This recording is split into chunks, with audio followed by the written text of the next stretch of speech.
Hello dear learners, today I welcome you for lesson 7 of chapter 1. In this lesson we will solve worksheet number 1 of chapter 1. Subject is physics and code of the subject is 5054. So here the students have to write the name. The objective of today's lesson is that students will be able to solve the past paper questions of CAIE given in this worksheet. So in this worksheet, some past paper questions are given of CAIE. So students will be able to solve those questions. Note, 5 questions are given in this worksheet. So let's see first question. A student wishes to measure directly the circumference of a football. And if we draw a picture here, somehow a football is like this. Which is the most suitable instrument to use? To use for the measurement of circumference of a football. Measure directly the circumference of a football. So 4 options are given to us. Caliper, B is a measuring tape, C a micrometer, or a ruler. If you recall your lesson in which we have discussed about the measuring instruments, a measuring tape, we have discussed about meter rule, we have discussed about steel tape.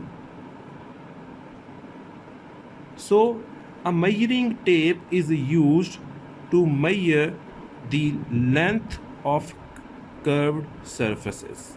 So a measuring tape is the suitable instrument for the measurement of circumference of a football.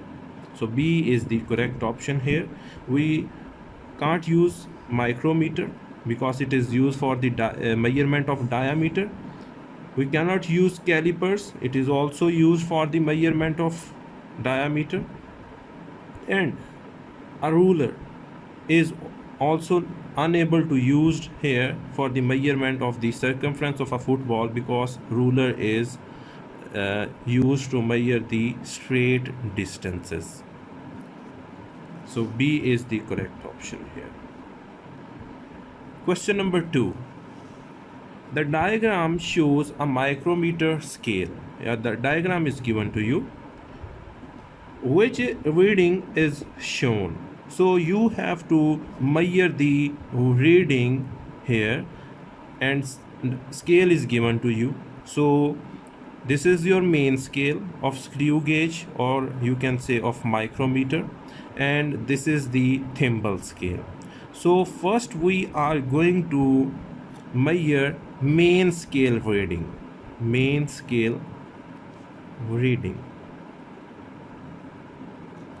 If you see here, you have 0 mark here at this point, and you have mark 5 at this point, and unit is millimeter.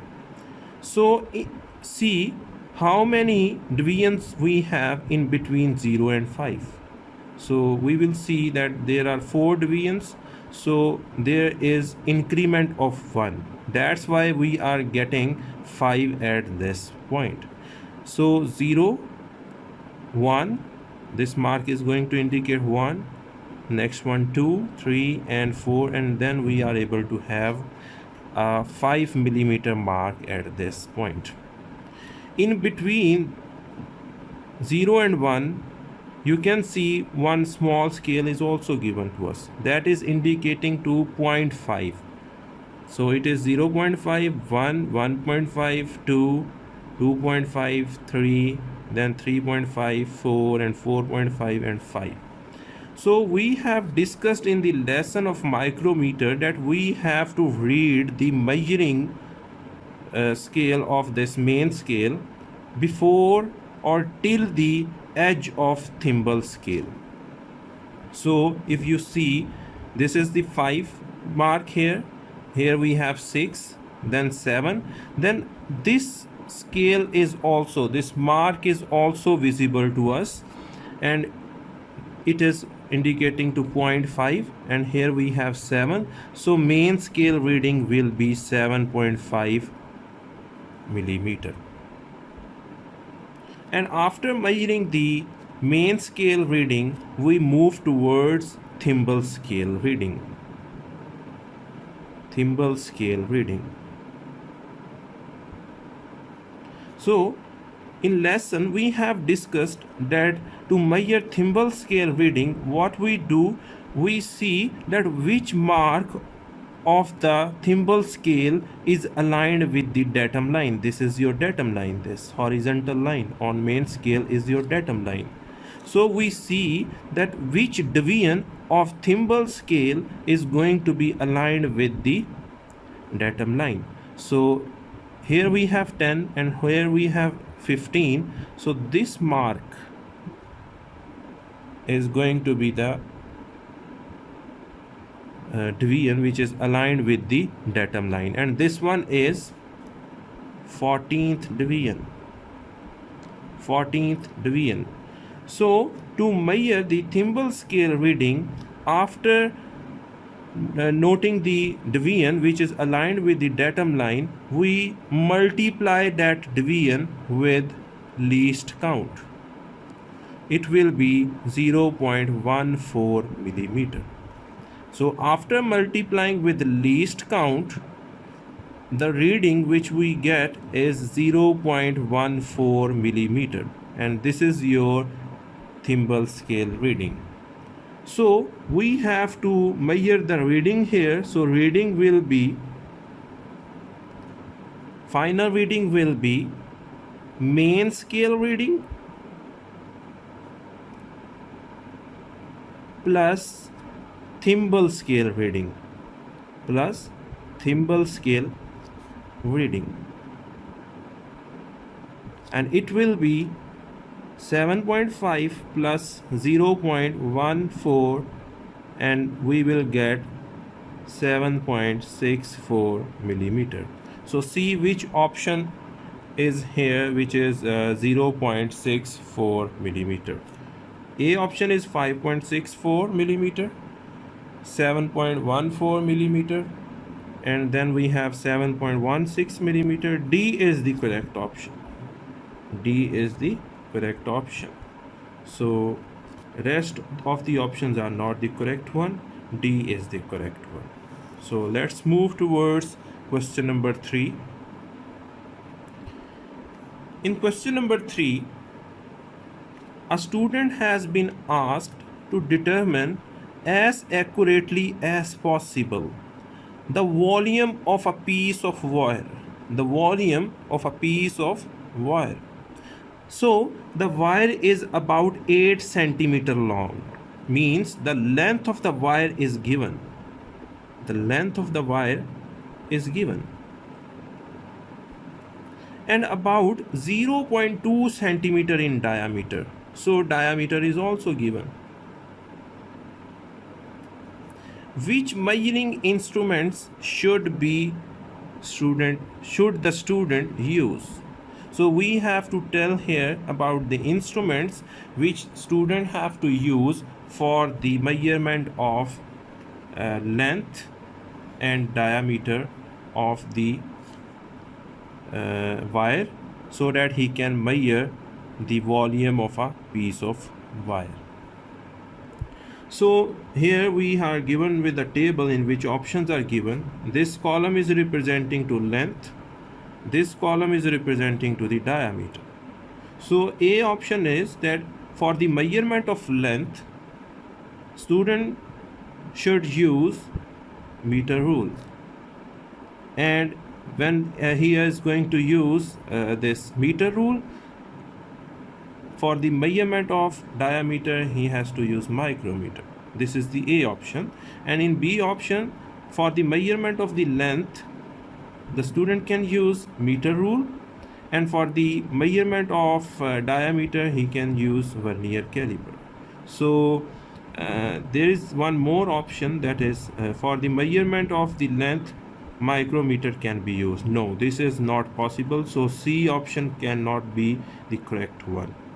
For the measurement of length, vernier calipers can be used, and for the measurement of diameter, micrometer can be used. This can be possible, but we are unable to measure the 8 centimeter long length with the help of vernier caliper.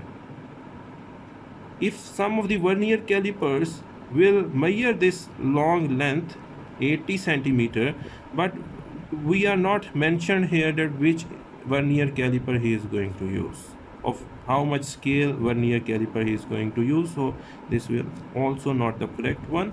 So meter rule and vernier caliper, B option we can see, and A option is meter rule and micrometer. So the in lesson we discussed that micrometers are used to measure the diameters of small objects. So 0.2 centimeter can be measured with micrometer, and 80 centimeter long length can be measured with the help of meter rule. And vernier calipers are used for the objects where we can measure external and internal diameter of object. So piece of wire is not having any hollow part that we can measure its internal diameter, so this one is not the suitable one. Students should use meter rule and micrometer. So A is the correct option. A is the correct option here. So hope so that these 3 questions are clear to you. So now we will move towards question number 4 and 5.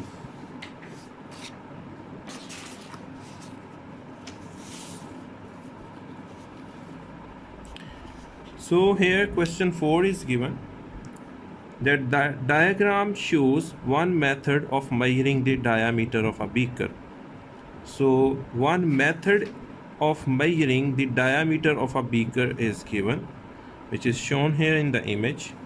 So here, this one is the beaker. It is labeled here that this one is your beaker, and this is a wooden block, and here we have a ruler, and this is the fixed part, which is a bench where I think that beaker is placed, and the view is taken from the top. I think so.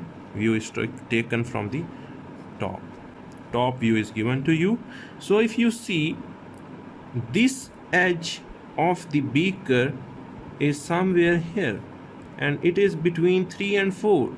So I can call it as L1, and I have named it as L1, and the reading is 3.5 centimeter. And the other edge, if you see, it is somewhere at 8. It is 8 centimeter, and I name it as L2, 8 centimeter. So I will take the difference here because I have to calculate the diameter of the beaker, and this is one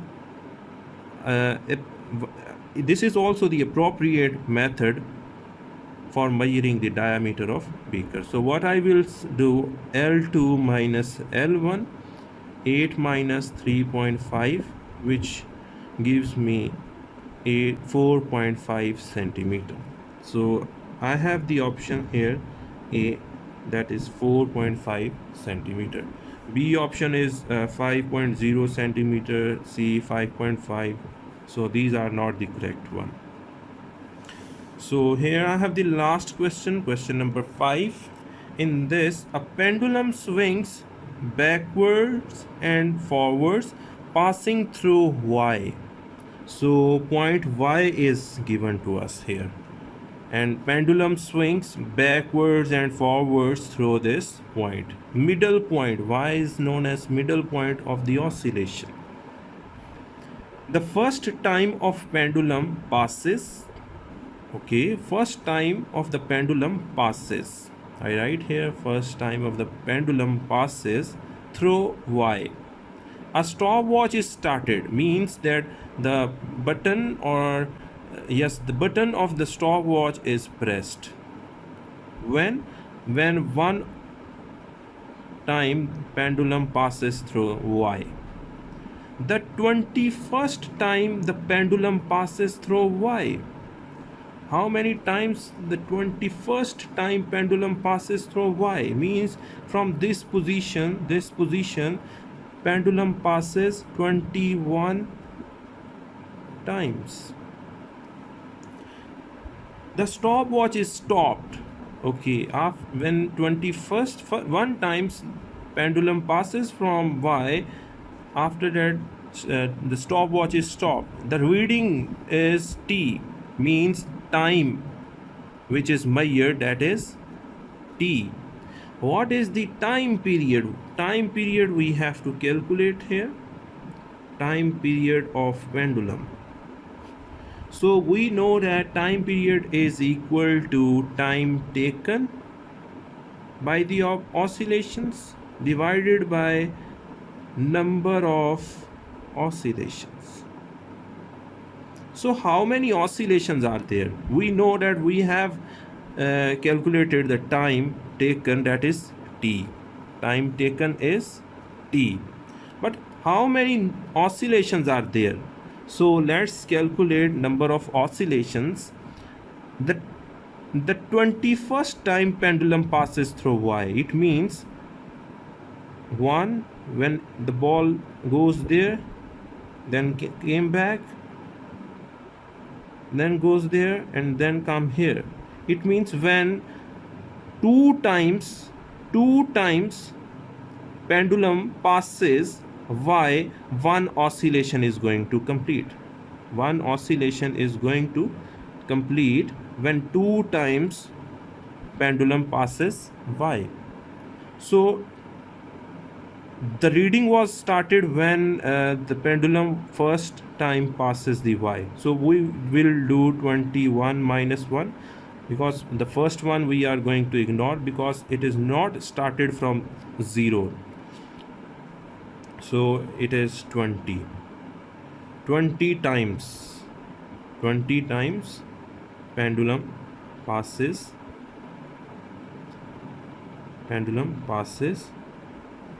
through the point y. The 21st time the pendulum passes through y, the stopwatch is stopped. So it was started from first time, and when 21st time it passes from the point y, the stopwatch stopped. So that's why we are going to exclude this first time, because at that time it was started, the stopwatch started. So it will be 29 times it passes from the point y. So we have calculated that when 2 times the pendulum will passes from point y, one oscillation is going to complete.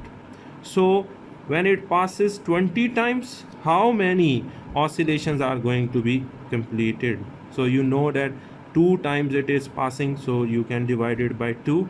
It will gives you 10 oscillations, because 2 times when it passes it gives you 1 oscillation.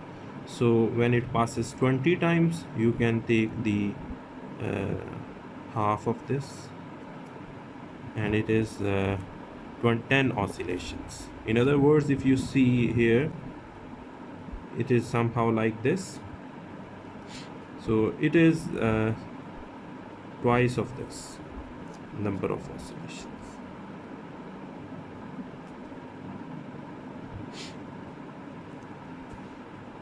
So we will see 10 oscillations, and we know that time period is equal to